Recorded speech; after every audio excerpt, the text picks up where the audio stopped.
Oke, assalamualaikum warahmatullahi wabarakatuh. Ketemu lagi bersama Waberod. Kali ini kita akan membahas kelebihan Vivo V21 5G. Anda pasti penasaran soal sebagus apa sih desain dan kamera smartphone yang satu ini? Lalu ada hal apa lagi yang membuatnya menarik? Untuk menjawab pertanyaan itu, simak spesifikasi dan pembahasan kelebihan dan kekurangan Vivo V21 5G ini sampai habis ya bos. Nah sebelum itu monggo di like, di komen, dan di subrek ya bosku.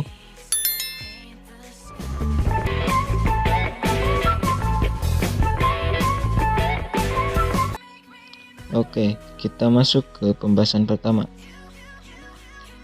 1. Desain yang menawan. Nah, jika melihat sisi belakang secara, Anda mungkin akan mengira bahwa HP ini adalah Vivo X60 Pro. Wajar saja karena cover belakangnya punya desain mirip dengan saudaranya yang ada di kelas flagship itu, khususnya di bagian modul kamera belakang. Akan tetapi jati diri Vivo V21 5G terungkap setelah Anda melihat dengan seksama pada bagian sisi, tepi, dan frame.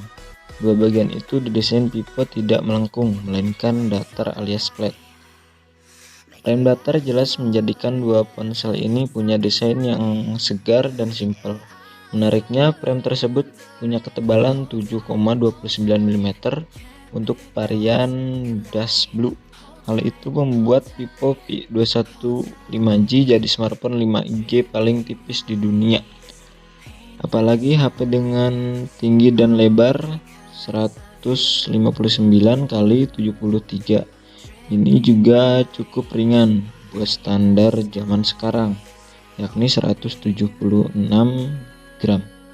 Hal itu membuatnya enak dipakai dengan satu tangan. Bagian frame ini jadi tempat bernaung tombol power dan volume di sisi kanan, speaker, port USB Type-C, mikrofon, dan slot kartu SIM di sisi bawah. Nah, beranjak ke bagian sisi depan, ada layar yang dengan kamera depan ala tetesan air. Desain yang seperti ini memang agak ketinggalan, namun hal ini setidaknya bisa menjadi pembeda dengan Vivo X60 series. Nah, adapun varian warna Sunset Dazzle adalah yang paling ikonis karena dipakai oleh beberapa model ponsel Vivo. Selain itu, varian warna ini bisa menampilkan efek warna yang berbeda-beda tergantung arah pandangan cahaya. Yang kedua, tampilan 90Hz. Gamer dan penikmat konten multimedia tak perlu cemas dengan kemampuan layar dua ponsel ini.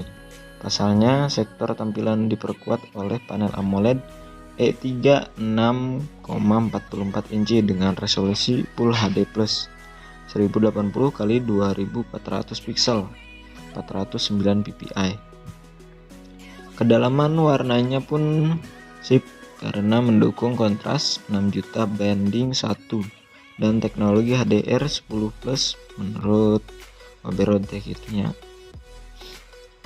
Nah, kita lanjut lagi. Bagusnya lagi, Vivo V21 5G punya laju penyegaran tinggi yakni 90Hz. Buat gamer, refresh rate tinggi berguna untuk meningkatkan game pada setelan 90 fps. Untuk mendapatkan tampilan 90Hz, Anda perlu mengaktifkan secara manual pada menu pengaturan. Adapun layar Vivo V21 5G sudah mendapatkan sertifikasi aman untuk mata dari lambang infeksi asal Swiss. Sertifikasi ini memberi makna bahwa layar kedua ponsel memiliki radiasi biru yang berbeda di bawah 6,5%. Nah, kita bahas yang ketiga, kamera dual OIS. Hal yang mengagetkan dari ponsel ini adalah adanya fitur penstabil gambar berbasis optik OIS yang jumlahnya 2. OIS pada dua Vivo ini dipasang di kamera utama dan kamera depan.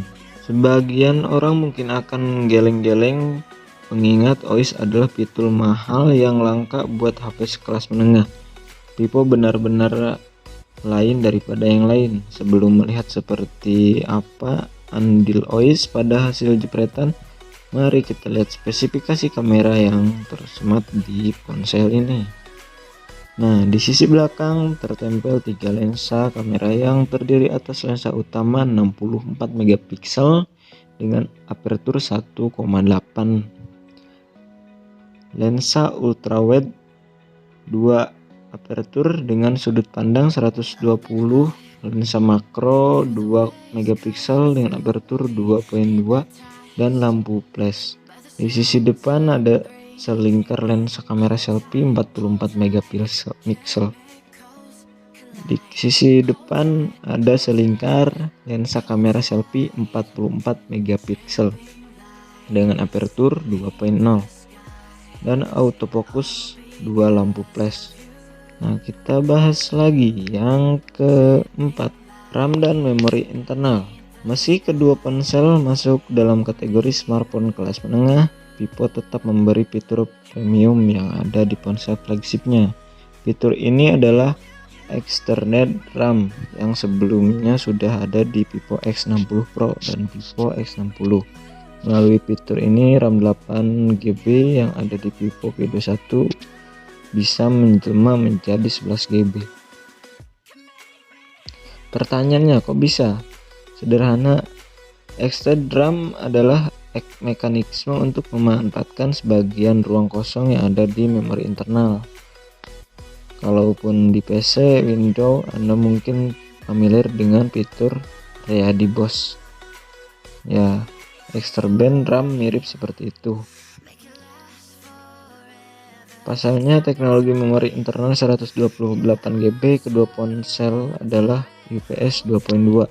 Teknologi ini diklaim Vivo 110% lebih kencang dalam hal kecepatan baca dan 95% lebih kencang dalam hal kecepatan tulis. Nomor 5, pengisian baterai cepat. Dalam paket penjualan, Vivo V21 5G dibekali dengan charger 33 watt.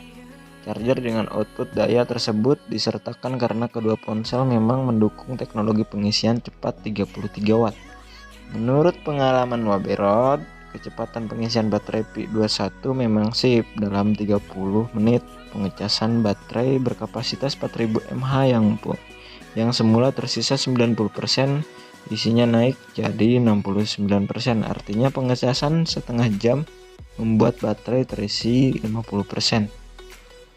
Yang keenam, dukungan 5G dan NFC multifungsi. Nah, sebabnya ponsel ini mampu menangkap sinyal 5G ketika teknologi 5G nanti resmi digelar di Indonesia. Kemampuan ini hadir berkat adanya modem 5G pada chipset kelas menengah baru dari MediaTek Dimensity 800U 5G. Nah, kekurangannya: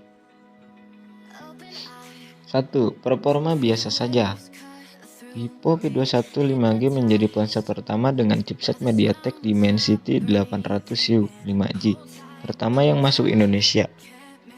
Rangkaian chipset ini terdiri atas 2 core kencang Cortex A76 dengan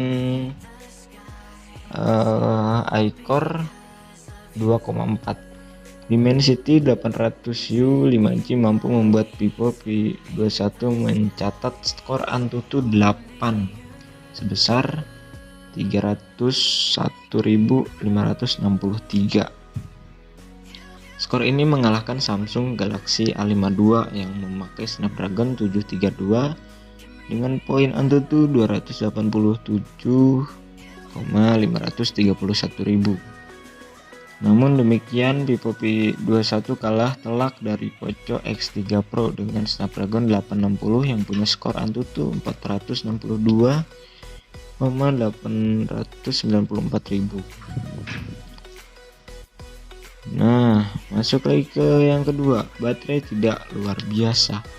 Hal yang biasa-biasa saja berlanjut ke skor penyedia daya yang baterai kapasitas 4000 mAh di dua ponsel Vivo ini tidak luar biasa untuk standar sekarang.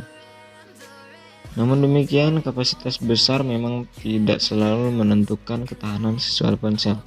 Nomor 3, radio jack audio dan IP rating absen.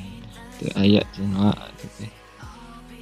Nah, sayang sekali radio FM yang sebelumnya ada di Vivo P20 dihilangkan. Fitur penting lain yang hilang dari dua Vivo P21 ini adalah jack audio 3,5 mm. Nah, sementara itu Vivo tidak memberi informasi apakah Vivo P21 ini memiliki sertifikasi ketahanan debu dan air atau tidak. Karena itu sebaiknya Anda berhati-hati ketika menggunakan ponsel ini di lingkungan luar. Yang keempat, bloatware. Beberapa penguji mengaku bahwa tampilan antarmuka ponsel OS 11.1 yang terpasang di Vivo P21 sudah dilengkapi banyak perubahan dari versi pendahulunya. Antarmuka berbasis Android 11 ini tidak menimbulkan lag ataupun stutter pada ponsel. Nah, itu baguslah. Kesimpulannya, Vivo P21 5G dijual di Indonesia mulai 24 Mei 2021. Harga resmi awalnya adalah 5,7 jutaan. Konsumen yang melakukan pembelian dengan cara pre-order antara 18 sampai 23 Mei 2021 memperoleh sejumlah benefit seperti earphone Vivo Wireless Sport. Namun harus diakui performa dan daya tahan baterainya biasa saja serta memiliki software kurang bersih karena adanya bloatware. Di rating harga yang mirip, Anda bisa mempertimbangkan Poco F3 yang lebih bertenaga berkat chipset Snapdragon 870. Ponsel ini juga memiliki sertifikasi IP53 dan daya tahan baterai lebih baik. Oke, terima kasih dari Waberod. Sekian dulu pembahasan kelebihan dan kekurangan Vivo P21 5G ini. Nah, Waberod pamit undur diri. Jangan lupa subscribe, like, dan komen. Assalamualaikum warahmatullahi wabarakatuh.